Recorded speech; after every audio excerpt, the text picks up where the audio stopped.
Anybody else?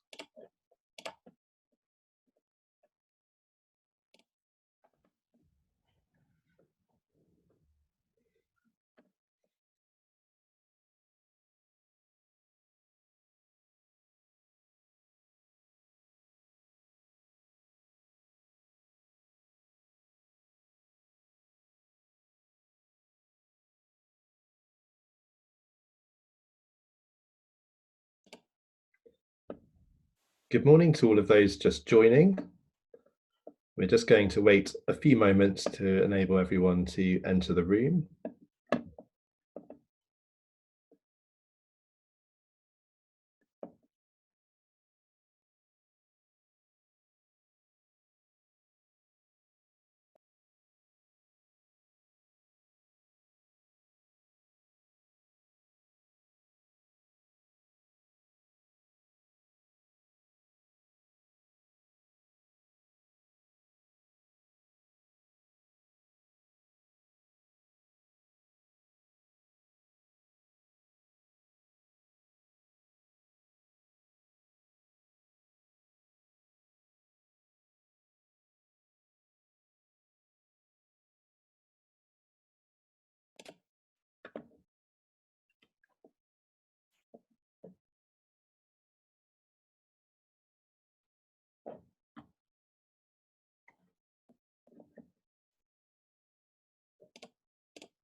Good morning, everyone. We're just waiting a few more moments while all the delegates enter the room with us today.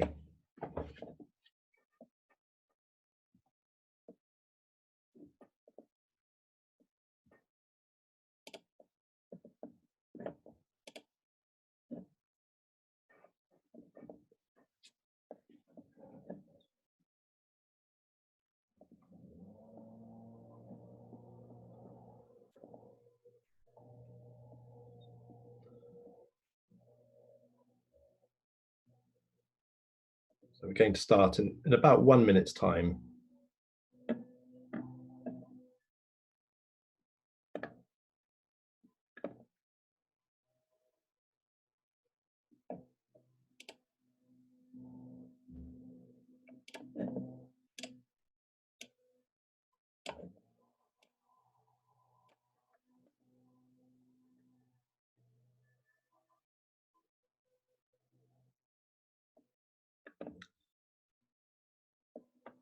Okay, I think we're going to make a start so that we can conclude promptly at midday.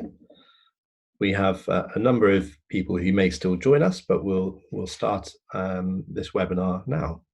So a very warm welcome to you all, this special ACF members event. We're absolutely delighted to have you here with us today. As part of our launch of our report from Stronger Foundations on strategy and governance. I'm Max Rutherford, Head of Policy at ACF and host for today's meeting.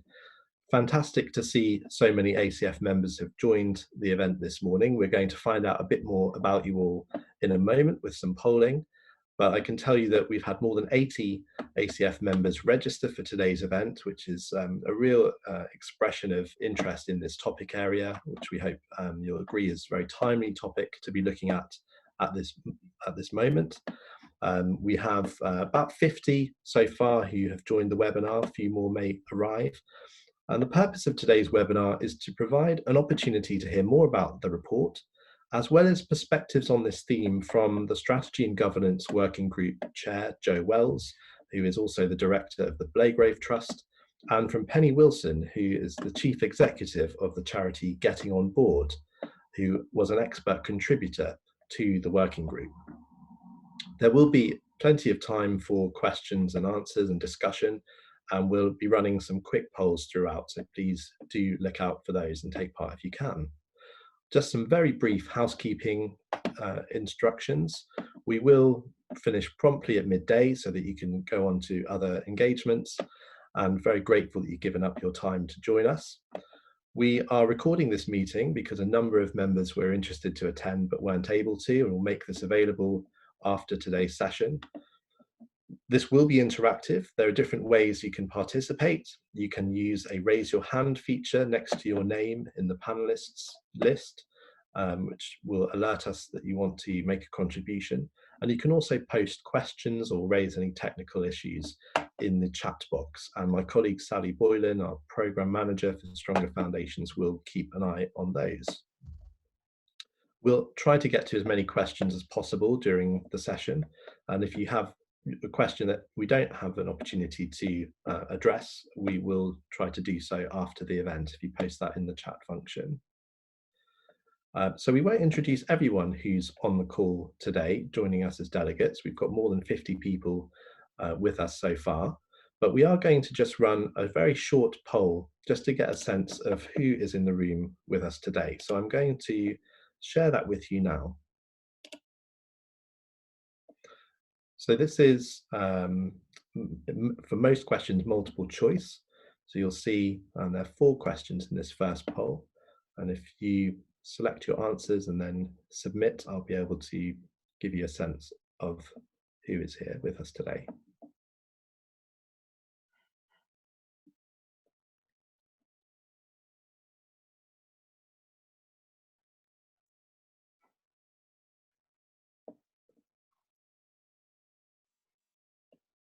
Almost everyone has now voted.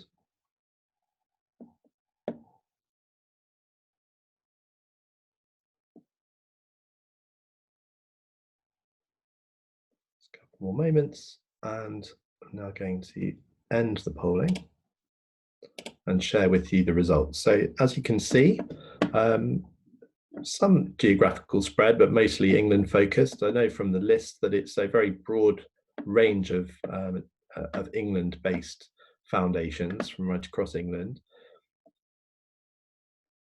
In terms of the size of foundation, like with ACF's membership in general, the majority of you attending today are grant makers that spend between £500,000 and £5 million a year, but also we have a number from small foundations, potentially those without any paid members of staff, just trustee-led, and also a fairly significant number of you today joining us from large and very large foundations with grant spends of potentially more than 30 million per year. So I think that really does illustrate the variety within the foundation sector, and particularly on a topic like this, very different contexts in which we need to consider the recommendations that have been made in the report.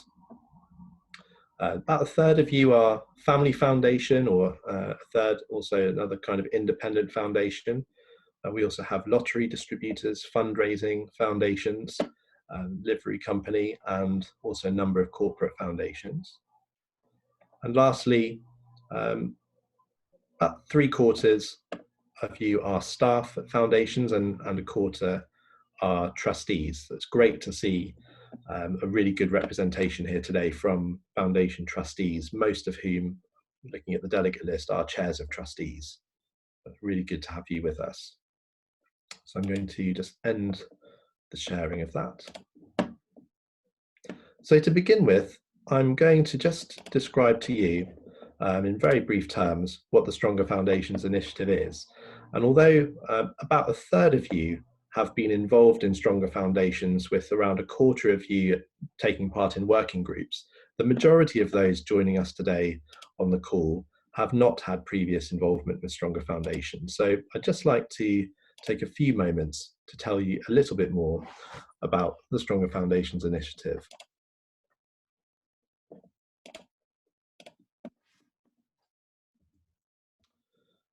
So Stronger Foundations is ACF's flagship project. It aims to help grant-making charitable foundations identify and pursue excellent practice. We have just concluded in the last month or so the initial discovery phase, based around 6 topics which ACF members identified a couple of years ago as areas that they wanted to explore within this initiative. And the discovery phase was underpinned by 6 working groups. These were comprised of ACF members who in total involved more than 100 foundation representatives. These working groups gathered evidence from external experts and from the wider literature, and across the 6 working groups we heard from more than 50 external speakers, and in some cases these were individuals or organisations who could offer deliberate provocations in order to instigate lively discussion. We've held more than 20 regional engagement events across the United Kingdom in all 4 nations. We've had a couple of events for foundation chairs, and we are now starting to publish 6 pillars of stronger practice reports based on each of the themes. And of course, you're here to talk about one of those today. What all of this adds up to, we understand, is the largest foundation engagement initiative globally to date, and indeed it's now becoming a template for a number of other equivalents of ACF across Europe and other continents, including North America and Australasia. While there are the 6 themes which we've looked at, and they do to some extent overlap, we have also seen a number of cross-cutting themes emerge. We may touch on some of these today, and they will be the subject of a further piece of work from ACF in due course. One of these, which is very important for the topic of strategy and governance, is the issue of power, and Jo Wells will touch on this in her remarks shortly. Another is the issue of accountability, something which some would argue foundations lack. Others would say that their lack of accountability is indeed one of the foundation sector's greatest assets. There have been a number of issues that have emerged in relation to legitimacy. A session, for example, on place-based funders highlighted this, but also foundations' role in wider civil society and whether they are primarily funders of civil society or active players within it. To whom do they take their information, and how do they involve their communities of interest in their decision-making and their governance? These are issues that we'll touch on today. And lastly, the issue of legacy. There are, of course, a range of foundations joining us today, and indeed in ACF's membership, some of whom have time-limited programs of activity, some who have been literally around for almost 1,000 years in the case of some livery companies. But what do they see as their legacy? How do they know when they've achieved all that they set out to do? How do they ensure that they're still relevant for modern society?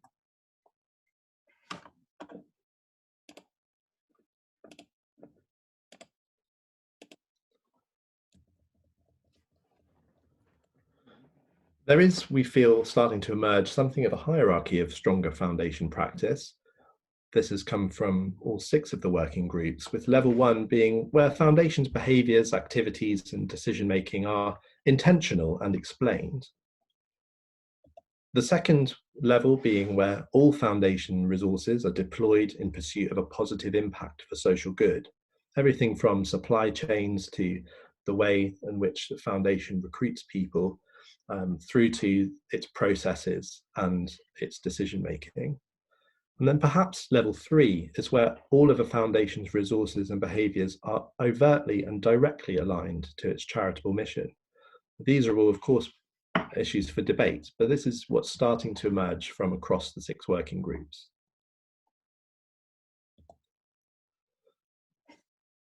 So I'd now like to introduce Jo Wells, the chair of the Strategy and Governance Working Group, who alongside Steph Taylor co-chaired a number of sessions for the group.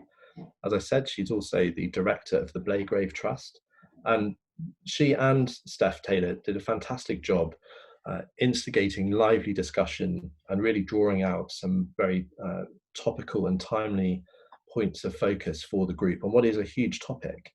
And Jo will now offer some reflections on stronger foundations and her experience of participating in the working group. So Jo, I'm just going to unmute you now. Okay, great. Thanks, Max. Hi, everybody. So first thing to say, none of us on the group are governance experts, if indeed such a thing exists. But we were all bringing a kind of range of governance experiences. For me as director of Blagrave, but also I'm a trustee of the Essex Community Foundation, which is a quite large community foundation. and I'm also involved in Comic Relief Social Impact Committee, which has a strategic function as well as approving grants. So the whole group, including Steph, the co-chair, kind of represented both the diversity of foundations in terms of the different missions that we all had, as well as our own diverse professional experiences, which really lent itself to an open and reflective discussion. Personally, I was grateful to be asked to be part of the Stronger Foundations initiative, because at its core, for me, it's about pushing for change and best practice across foundations. And I guess in so doing, we're acknowledging, I think, that the whole of what we do as foundations has the potential to be much greater than the sum of our individual parts. So that commitment to sharing and challenging ourselves to think about, what exemplar practice looks like, even if we aren't embodying it in our own foundations across, all aspects of our work, felt honest and important, but also really inspiring at times. And taking the time to learn from each other without the pressure to kind of develop concrete collaborations also felt like a good investment of our time. So as Max said, governance and strategy itself as a kind of topic, it felt like quite a hard working group. Those two areas being both inherently wide-ranging and interconnected, and touching upon every element of our work. All parts of our work are influenced by or led by governance and strategy. And so we tried consciously to avoid going too much into the detail of areas we knew that were being covered by other groups like investment strategy, or indeed other resources like the governance code, though inevitably there is some crossover. But where there is crossover, I think it's because we felt that the issues were so compelling that they needed to be part of the governance and strategy working group as well. But we were clear we didn't want to deal with the kind of mechanics and processes, if you like, the compliance aspects, but to take a kind of more expansive or permeable view of governance, where it's not simply viewed through the lens of a board, important though that is, but also good governance and strategy is practiced, evident, and understood across the whole of a foundation, whether a small foundation or a large foundation. So in our discussions across the period, three clear themes did emerge, and I'll just talk briefly to those three themes. So really early on, there was a challenge to ourselves in relation to the level of ambition of foundations in terms of what we're really trying to achieve, and a sense that maybe many of us are not as ambitious or as intentional as we could be about the change we wish to bring about. And this definitely wasn't to suggest that foundations should lose an important sense of humility in relation to their role in a kind of broader ecosystem and alongside government and business and many other larger stakeholders than ourselves. But those funders that seem to have real clarity of purpose vis-a-vis their mission, which is often combined with quite a long time horizon, were perhaps more open to using all the assets at their disposal to leverage change. And that was something that the group felt perhaps we don't consider enough with our quite often narrow focus on grant making. That perhaps those foundations are willing to take more measured risks and to also to take advantage of the independence that many of us have, that enables us to think more creatively and consciously about how we work alongside others and how and if we want to use our influence in different ways. So that sense of ambition and intentionality was really strong from the off.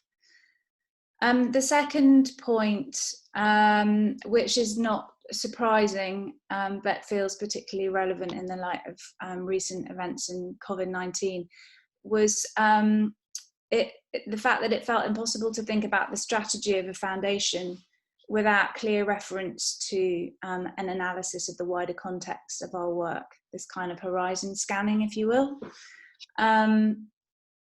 Thinking about COVID-19, how many boards had already highlighted coronavirus as a risk, in January or February, and were kind of reflecting on its significance for their work, for example. I know some were for sure, but I'd hazard a guess that most weren't. I know we weren't in Blagrave. And yet most of us are probably now involved in COVID-19 response. And obviously it's a very unusual situation in terms of the scale and the speed of its implications. And it's been really interesting to hear different reflections actually as to the extent that boards and staff are actively now engaging in COVID-19 response and thinking about implications for future strategy. You know, whether it's kind of being viewed as an emergency or, you know, with a neat end, at which point normal business will resume.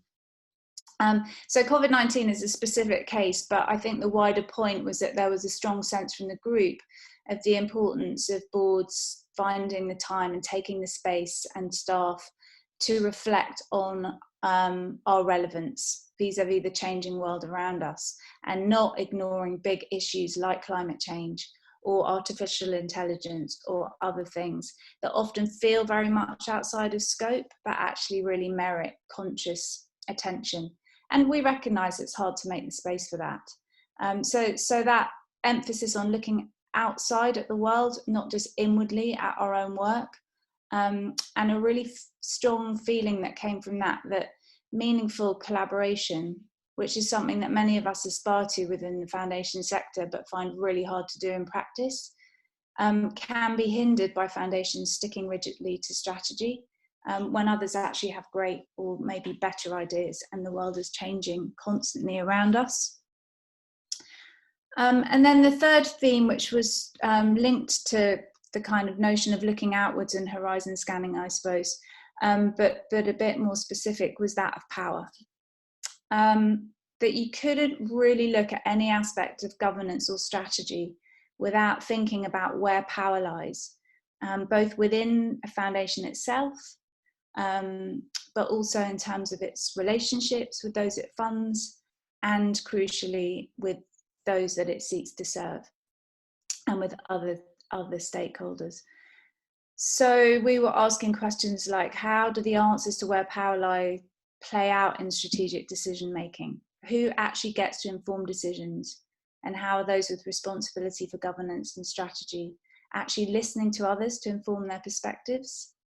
And in particular, we talked a lot about diversity, the role and value of direct lived experience, and the extent to which a lack of cognitive or demographic diversity probably limits our understanding of the impact that we have on others. Basically, are we sitting around talking to each other primarily, or consciously seeking varied forms of expertise to inform our work and hearing from a range of perspectives, including people who understand what it means to actually grow up on the wrong side of inequality and are activating those experiences to create change? And we know that Foundation's track record in terms of diversity and governance is poor, so we really felt it merited more attention. So that is a really quick snapshot of some big themes and the kind of three that came out as that the group landed on as kind of meriting conscious attention in terms of governance and strategy, which isn't to say it's easy and doesn't require time and energy and resource. And then the final point, I guess, is just that, you know, there are many foundations that are exemplars already in some of those areas, but perhaps there are a few that are exemplar in all of them. And no one would suggest there's a neat route between kind of aspiration and progress. But the feeling, and we came back to it again and again, was that the extent to which you prioritise horizon scanning or thinking ambitiously or consciously questioning where power lies comes down in large part to culture, the culture of the organisation and the culture of those who govern it and the values that are embedded within that. As I put there, culture eats strategy for breakfast. So that was a very quick run through some of the kind of key themes that came out of our discussions. Great, thank you so much, Jo. And Jo will be glad to take part in the Q&A in a few minutes' time. So I'm just going to conclude this first part of the meeting before we go to Penny for her reaction to the report with a summary of a couple of the meetings that we had in the working group, and then the pillars themselves that emerged.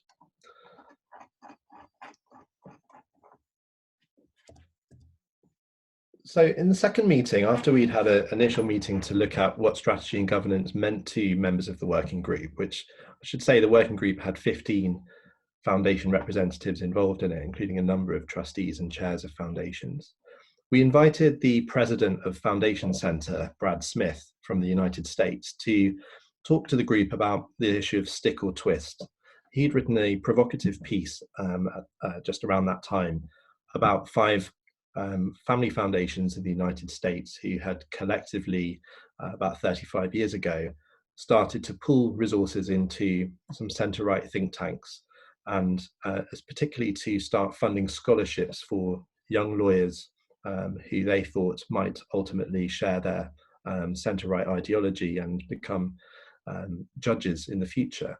And they had a relatively small amount of resource to share between them, a few $1 million a year. And they decided to collaborate and to pool this funding over the long term. And one of their objectives was a 40-year objective that ultimately one of their alumni through this scholarship scheme would be elected to the Supreme Court. And after 38 years, Brett Kavanaugh was appointed and was indeed one of the alumni of this scheme. Kavanaugh was only a child when the foundations started to pool their funding in that way. And Brad's provocation was this was a fantastic example of long-term strategic collaboration by philanthropy. And it provoked a lot of reaction to this piece, and we thought it would make for an interesting topic. Ultimately, the group felt that foundation sectors, one of the foundation sector's greatest strengths is that it's able to stick and twist. It can pursue long-term objectives, it can override political and economic cycles in ways that other organizations maybe can't. But it can also, foundations can also choose to pivot and to react and be agile. Brad also commented on the issue of collaboration and strategy, and felt that at times collaboration may be hindered by individual strategies of foundations. And he provoked the group by saying that instead of asking, how can we make more of a unique contribution as an individual foundation, rather we should ask, how can we be more alike? In meeting 4, we heard from 2 speakers from the foundation sector, Mark Henderson from the Wellcome Trust, the Director of Communications, and also from Amy Ross, Head of Learning and Strategy at Comic Relief. They both gave very different perspectives on their take on accountability and how that affected their foundation. Amy asserted that Comic Relief as a fundraising foundation is perhaps much more directly accountable to the general public, and because of its high profile has multiple lines of accountability and various different audiences who have expectations. Mark reported, conversely, that the Wellcome Trust, in a review of its own accountability, had concluded that it was accountable to no one. And as a result, perhaps they were accountable to society as a whole. This led them to reevaluate their risk approach in grant making, and to actually decide they needed to be much more radical in their risk taking, perhaps move from a model where 50% of their research funding is successful in terms of innovation or finding cures for disease, to one where it might be only a 1 in 100 success, but where the transformation is global. And the final meeting heard from Lef Apostolakis from the Parliamentary Office of Science and Technology. His team conducts very interesting and at a depth that is really unprecedented within parliamentary business of horizon scanning on behalf of government and parliament. They look at horizon scanning across a range of issues such as climate change, technology, resource security, inequality, and indeed epidemics. And they have given particular thought as to who they rely on in terms of trusted experts. And he asked the group, who do foundations consider to be their trusted experts? We all have multiple relationships with organizations working on the ground who are experts in different ways, but we don't necessarily think of our grantees as experts for the purposes of horizon scanning, and Lef felt that perhaps we should. So that gives you perhaps a flavour of the sort of content that we enjoyed and were privileged to hear during the course of the working group. And this led on to the creation of the pillars of stronger foundation practice. As with all of the reports, these were created by ACF and our team at ACF. It was not the task of the working group itself to come up with these pillars. And in fact, it was an important part of the methodology that the working group were not tasked with finding consensus. Rather, they were tasked with surfacing the broadest range of opinion on these issues. So you've all been sent the report, and hopefully we'll have a chance to look at it in more depth in due course. And I'm just going to canter through these really, and then we can maybe come back to some of the issues in the Q&A. The first pillar, and this reflects really some of the first pillars in the other reports published to date, is that a stronger foundation has a deep understanding of its vision, mission, and values, and articulates these publicly. The foundation knows why it exists and who it's trying to serve as a charity. It regularly reviews whether it has the right people involved to deliver its mission. And it's determined how it will behave and measure its impact. And that relates to the previous report on impact and learning. Perhaps interestingly, it also, we felt a stronger foundation considers whether it still needs to exist, and if so, for how long.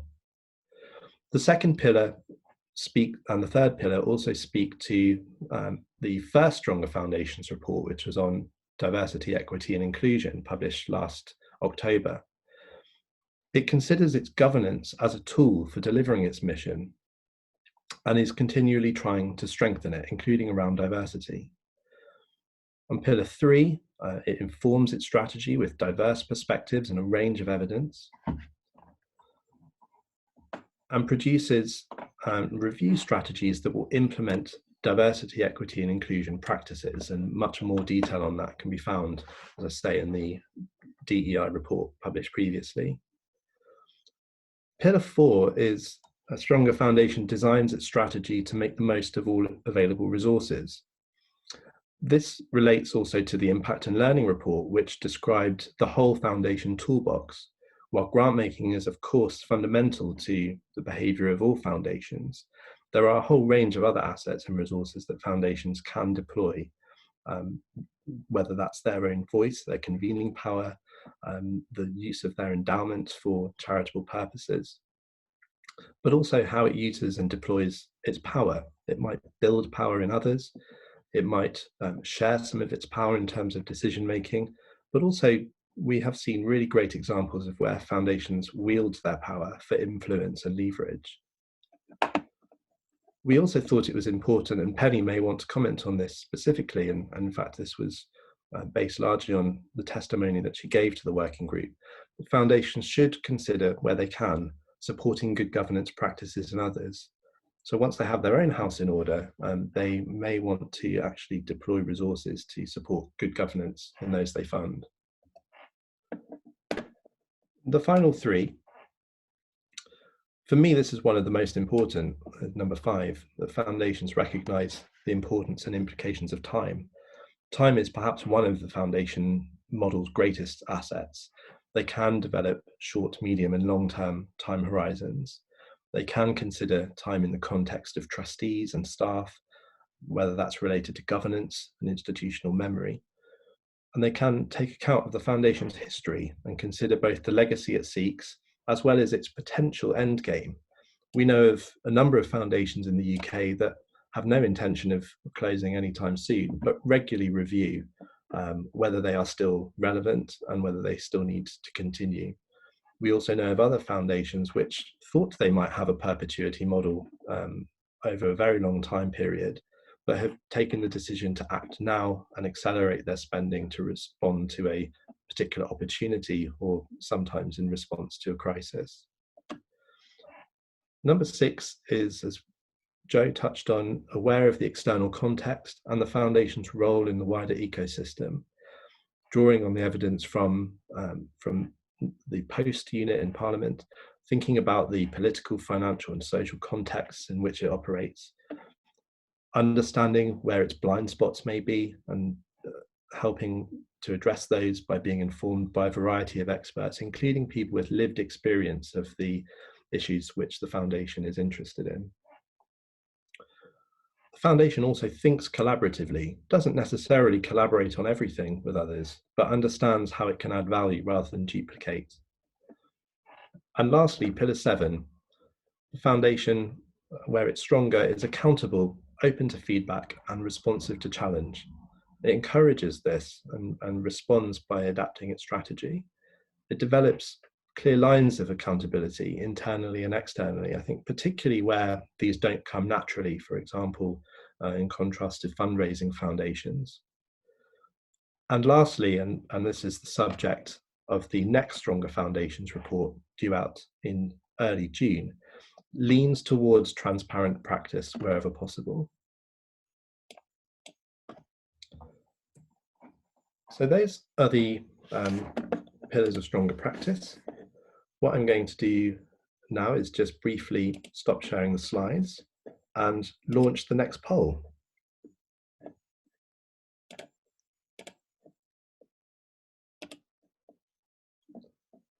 So what would be great is if you could just indicate, based on that very brief overview of the 7 pillars, which of those, and you can choose more than one, do you feel is most relevant or of most use to your foundation? And we'll then give you a sense of the results in a moment.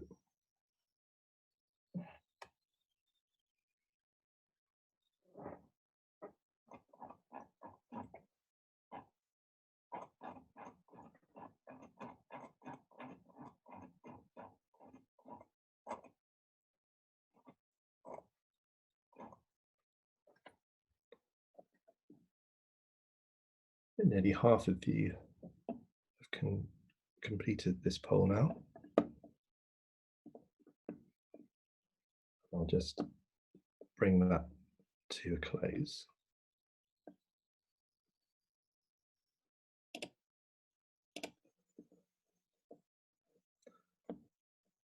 So what we can see is that a number of you feel the various pillars are relevant, but the one that is highlighted in red, where 2/3 of you have identified it as particularly relevant, is this awareness about the external context and your role in the wider ecosystem, which is really great to see that there's that consensus there on the importance of that issue. Particularly at the moment, that's been heightened. Another that more than half of you felt was particularly important was the understanding of vision, mission, and values, and articulating them publicly. And potentially, I think the third most popular, designing the strategy to make the best use of all available resources and supporting good governance in those that fund. So thank you very much for listening to that. That links nicely, I think, to our next presentation, which is from Penny Wilson, Chief Executive of Getting on Board, who, as I said, was one of our expert contributors. So I'm going to unmute Penny, and we'd be really grateful for your reaction to all of this. Thank you.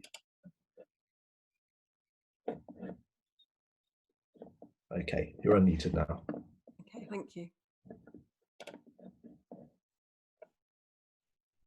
I'm just sharing my slides.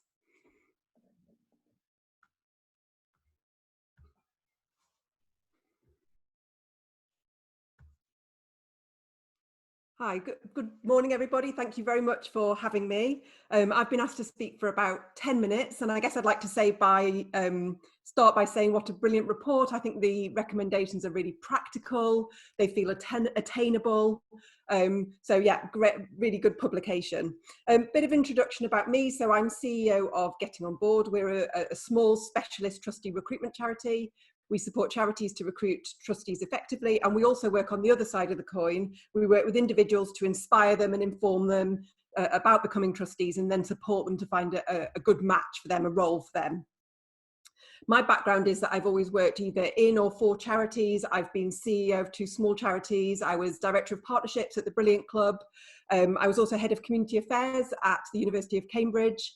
And I started my career at what is now the Charity Retail Association and at a local CVS. I'm also a trustee. I've been a trustee of 4 different organisations, as well as being a board secretary. So I want to talk about who should be driving the strategy. So who's sitting in that hot seat? And there's my hot seat, which is probably from a fire safety video. I don't know, I stole it off the internet. So let's look at what the Charity Commission says in terms of who should be driving strategy. They say trustees have overall control of a charity and are responsible for making sure it's doing what it was set up to do. Trustees are the people who lead the charity and decide how it is run. And the Charity Governance Code is a bit more specific about this. So they say the board leads the development of and agrees a strategy or plan that aims to achieve the organisation's charitable purposes and is clear about the desired outputs, outcomes and impacts.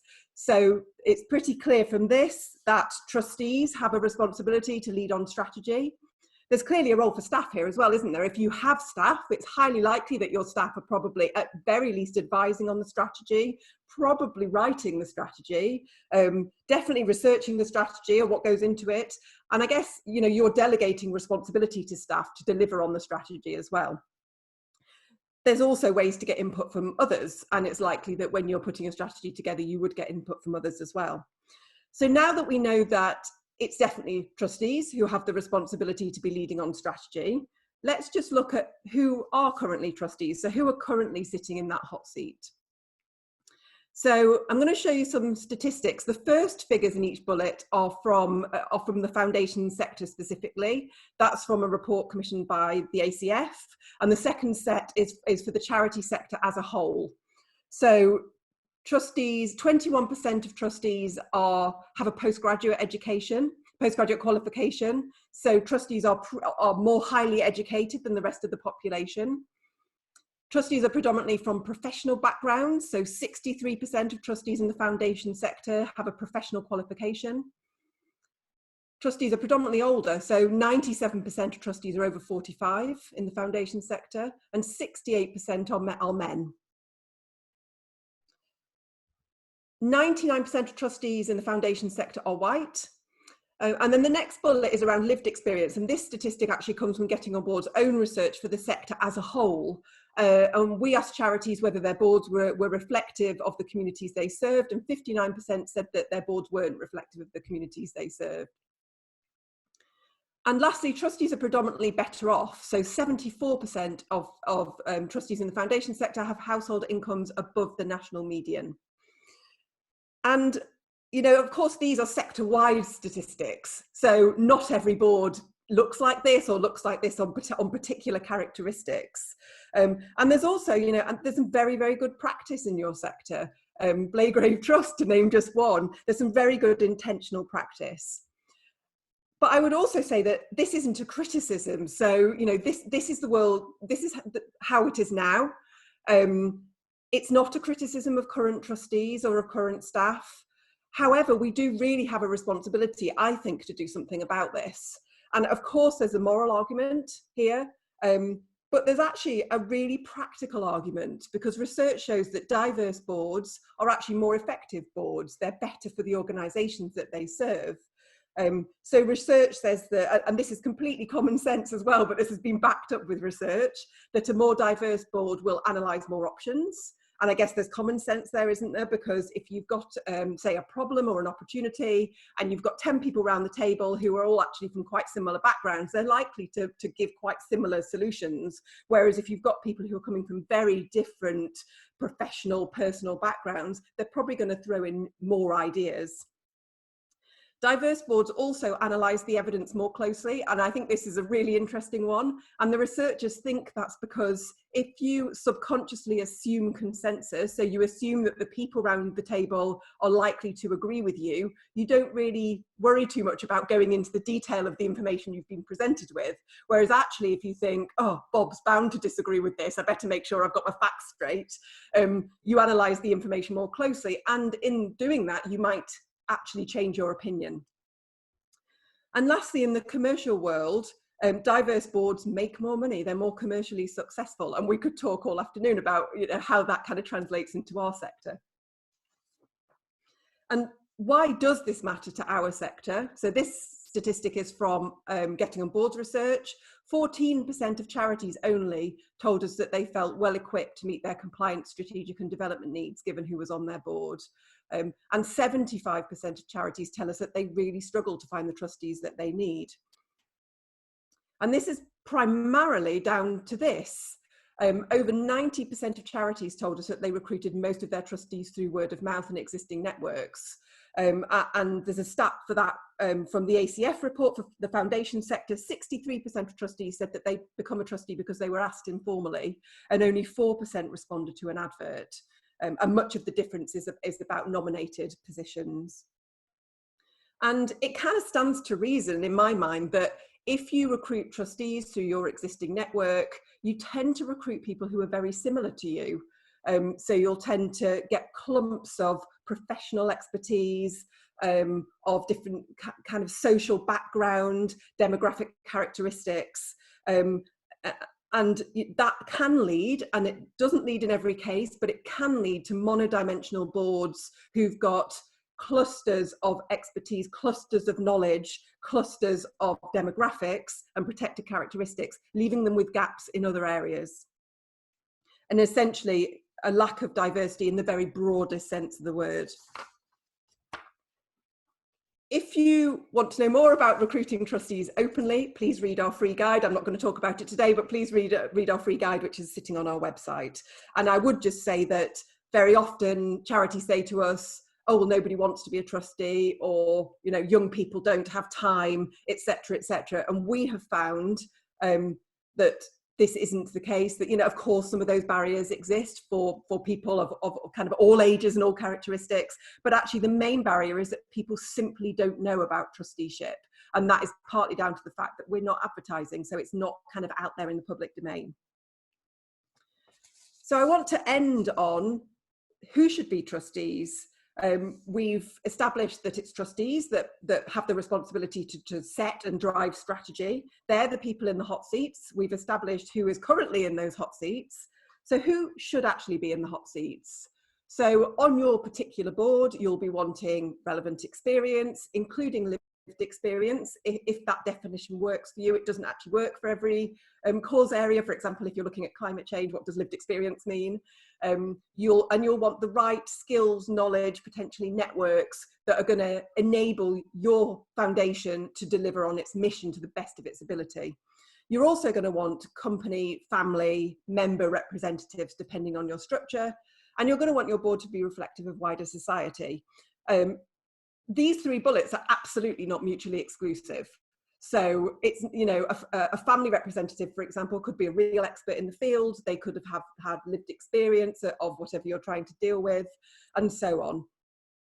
And there's two other really key things here. So first of all, an effective board is often about the mix of the people that you've got, a mix of the perspectives, knowledge, experience, because you might have fantastic expertise in your field area, but if you've got 8 people who've got that expertise but don't have other stuff, then suddenly your board becomes less effective. So it's very much about the mix.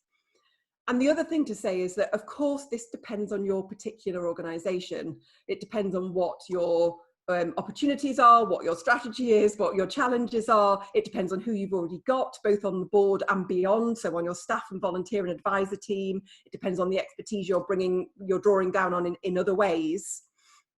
And it also changes, of course, over time. It changes with external factors. It changes with people coming on and off the board. It changes with kind of varying staff expertise as well. So it's not fixed. So my last slide is 7 questions you might want to ask yourselves. And the numbers after each question are the pillars in the report. So they refer to the pillars. So the first question is, does your board know enough about the changes that you want to see in society? The second question is, are your beneficiaries, whatever that means to you, involved in your governance? That might be as a full trustee, it might not. Then, is your board reflective of wider society? Number 4, are you informed by a variety of perspectives? And I would kind of ask that question in a slightly different way, which is your board asking itself difficult questions? If at every meeting things are just being kind of comfortably nodded through, it probably isn't providing the challenge that your board should be providing. Number 5, do you support strong governance in grantee organisations and the wider charity sector? And Max mentioned this one. I think you're in a completely unique position to really lead the way on this. Number 6, do you support your own staff to get governance experience? So that's staff as trustees elsewhere. And lastly, do you implement governance best practice yourselves? And the go-to place to check upon this is the Charity Governance Code. So for example, are you actively reviewing trustees at the end of their tenure to check that they're still contributing? Are you recruiting your trustees openly? So thank you very much. Looking forward to your questions. I'm going to stop sharing now so that Max can take over again.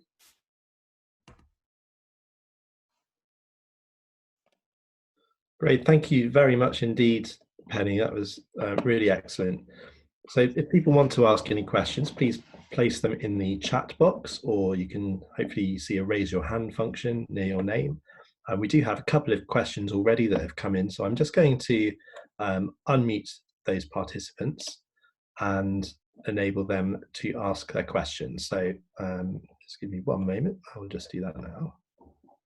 So I'd just like to ask Jan King to ask her question, and just say which foundation you're from, Jan. Oh, hi, thank you for that. Yes, so I'm with the Bell Foundation, based in Cambridge, which looks at sort of language and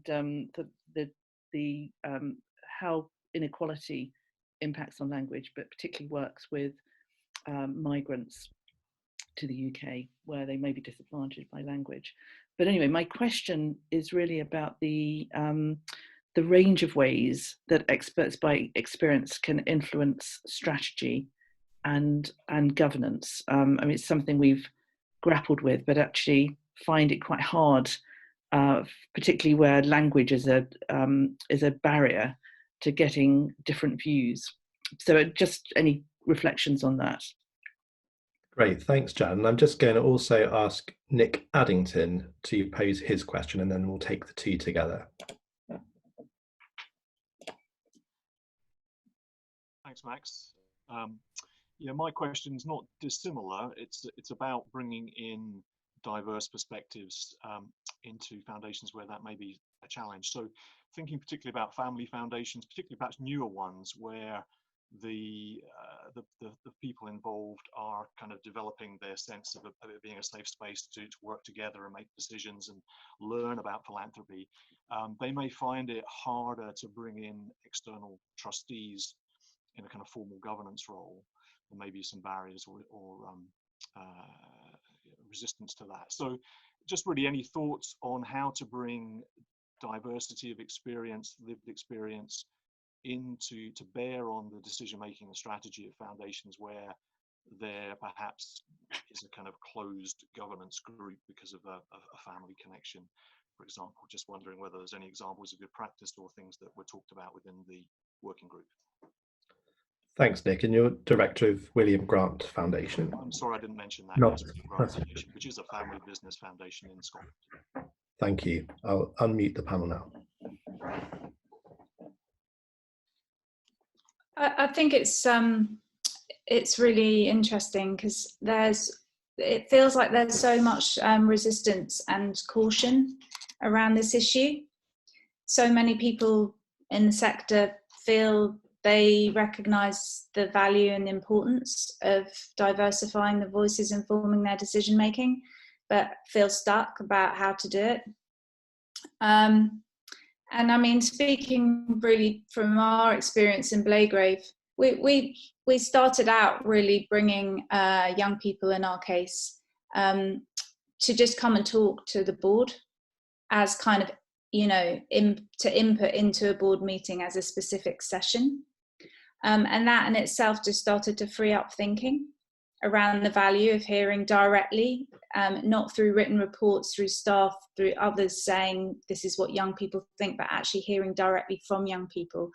That this was quite interesting and important, and kind of actually breaking down some of the fear of just kind of being in rooms with people who often feel different to us and to our work. And I don't want to minimize, you know, the time it takes to change that culture, but I certainly feel I wish I'd been faster at pushing for some of those changes. And what I can say now is that, you know, one of the really amazing shifts that's happened in Blagrave, we now have trustees, a number of trustees who are quite young and bring real diversity of experience and lived experience directly of the issues that we support, is actually the richness of the learning and the realization from, say, older members of the board, of the potential to kind of learn together and share, you know, both their learnt wisdom through their life, if you like, but also hear from others, has actually personally enriched the experience of being on a board. So in terms of how, there are obviously governance and having people on boards is just one part of how you can reach out and hear different voices. I mean, the thing that I think is the best way to approach that is to actually ask experts with lived experience themselves what the best way to do it is, and actually get their perspectives on that. Because again, we're trying to second guess how to work in a new way where we're not skilled to do it. And actually by sitting and talking to young people, and again, in our case, it's young people, about the best way to reach out to them, they are full of an abundance of ideas to support us to do that better. And that would be my starting point. I would agree with everything Jo said. I think we hear that reticence all the time, not just in funding organisations, but across the charity sector. On the whole, we just say, just do it. It tends to work out much better than you think it's going to.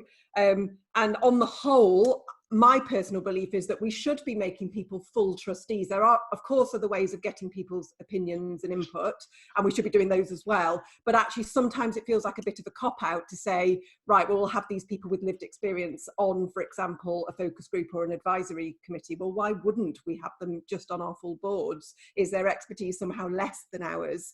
But I do recognise that that isn't always going to work. And certainly advisory groups and subcommittees can be a really good way of getting input, and particularly in the case of younger people, giving them experience of being on an advisory group, which might then lead on to a trusteeship. The final thing I'd say is that I think the risk of not diversifying your board is much greater than the risk of diversifying it.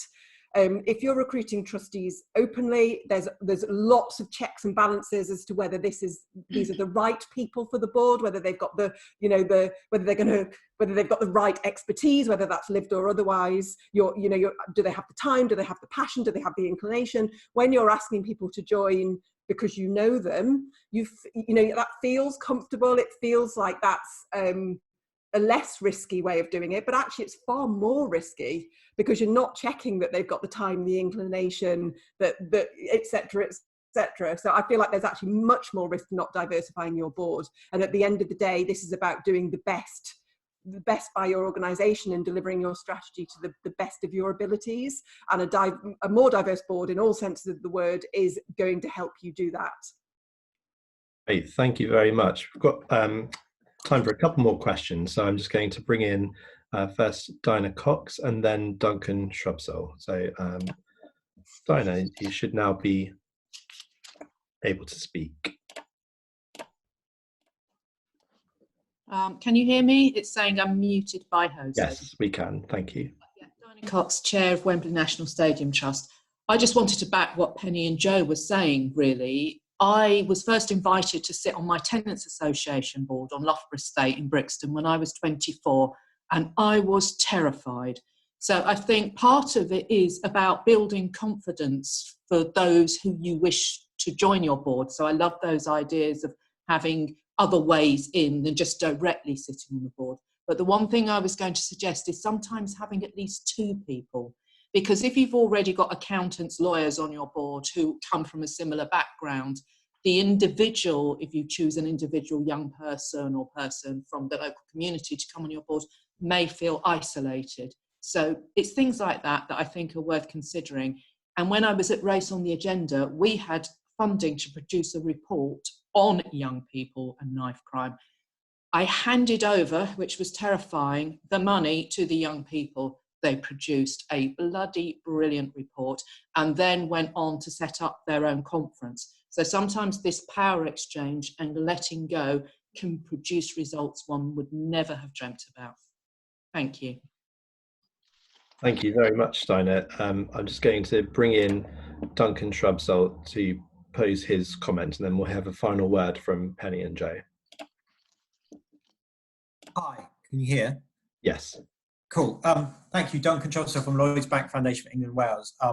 Apologise, I missed the very beginning, but the report's really interesting and I like the discussion. I've just got 2 points. The first is about, completely agree about the importance of having a diverse trustee board, and we've done quite a bit to try and diversify our own. But I sometimes worry that as the foundation world, we focus only on trustees and don't think enough about our own staff teams. And sometimes we then use as an excuse, they're not quite diverse enough. And actually we don't think ourselves about who we recruit and who's in our staff teams. Quite a lot of people have been in the foundation world for quite a long time. It's a great place to be and we get job security and all the rest of it.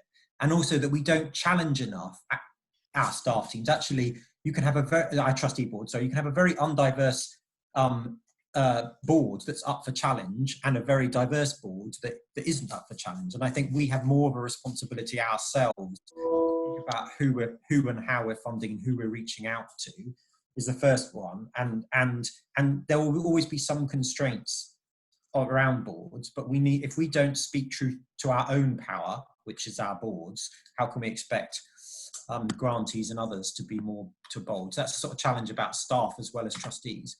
The second one is I really like this pillar in the report about using the full range of assets that a foundation has. And I think, again, we can do more on that front. And people have looked at traditional things like voice and grants plus work, but I think it can go broader. The reason I was late was actually we were having a call, which is a regular call we have with Lloyds Banking Group's customer vulnerability team. We're independent of Lloyds, but we've got insight into what's going on that we can feed into our corporate parent. And I remember going to a planning session with the Westminster Foundation, which was saying, how can it use £1 million it's got to tackle homelessness? And several of us said, we can have a lot of conversations about how you use £1 million to tackle homelessness, but you're connected to the Duke of Grosvenor, which is the largest landlord in the country. He could do quite a lot to tackle homelessness with his core business. And how do we use the insights the foundation has to challenge that parent? So I think we definitely need to be thinking much more about that pillar and how we use the knowledge, the relationships, the grantee expertise, and all the range of tools that we've got to achieve change. And I just wondered in your thoughts about that point too. Thank you. Thanks a lot, Duncan. So final words for Penny and Joe, and then I'll conclude the meeting. Yeah, I really agree with both those points, Duncan. I mean, we spent a lot of time, actually, we haven't really been able to do justice to it here, but within our group talking about the relationship between chief execs and boards, and chief execs and staff, and boards and staff within foundations. And I suppose that's particularly pertinent to some of the large foundations. But yeah, how that power plays out within foundations when actually staff who have really quite amazing connections into the grassroots often are not able to convey some of that knowledge into the board. Feels really important. And I mean, just one of the things that's happened as a result of COVID-19 with the Essex Community Foundation that I'm a trustee of is that they've talked to all their fund holders, who are people with influence and money within the county of Essex, about essentially freeing up all their restrictions on their named funds to enable a meaningful and community-led response. And that is the kind of you know, thinking in relation to mission and actually reframing a lot of work that I think is brilliant. It's not just about voice important, though. I believe that is, yeah. So so many good points there, Dina and Duncan, and I know Max will be wanting to wrap us up. So I'm just going to pick up one, which is about challenging our own board, which, you know, fascinating. And I think that kind of links straight back, I think, to where we have staff, are we supporting staff to become trustees elsewhere? Because I think that understanding of the role of trustee is sometimes missing if people haven't been trustees themselves. So, I mean, it's just, there's so many benefits to that. And a lot of charity CEOs have been trustees or are trustees elsewhere, but perhaps less so as you move down the organisation. You know, the benefit to the individual in terms of their understanding of governance, which they bring directly back to their organisation, not just to challenge their own board, but also in terms of their due diligence and support for applicants. And then obviously the benefit to the charity that they're going to sit on the board of. So, you know, what's not to love? It's kind of benefit all round there. Fantastic. Thank you all so much, and also for those contributions, and big thanks to members of the working group, a number of whom are on the call today. So just going to conclude, for those who are able to just stay to complete this, with a final poll, which is really looking at next steps. So just your instinctive sense of what you might do next following today's session, and some number of these things you may have been planning to do anyway, and you can tick more than one if you wish. And then if you want to put any final comments into the chat box, we'll make sure that those are addressed in the next few days. Thank you all very much indeed for attending, and to Penny and Joe as our expert speakers. And as the report says, it's the starting of the conversation, not the final word. We're really keen that stronger foundations and the pillars evolve. Stronger practice is, of course, relative, and as the foundation sector moves forward, so will our understanding and our thinking about what it means to be a stronger foundation.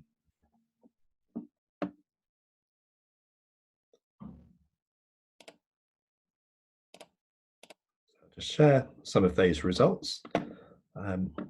Really great to see that some of the pillars may be fed into the next strategic review. A number of you have indicated you're going to discuss some of this with your boards of trustees. We've heard directly from a lot of our members since the report was launched that it's going to be taken to trustee boards. And also really great to see consideration of issues of diversity, equity and inclusion in there too. As part of our work at ACF on diversity, equity and inclusion, we will be running some specific sessions with experts on that topic in the weeks ahead. So thank you very much, and I hope you all have a very good day. Enjoy the sunshine. All the very best. Bye. Thanks, Matt.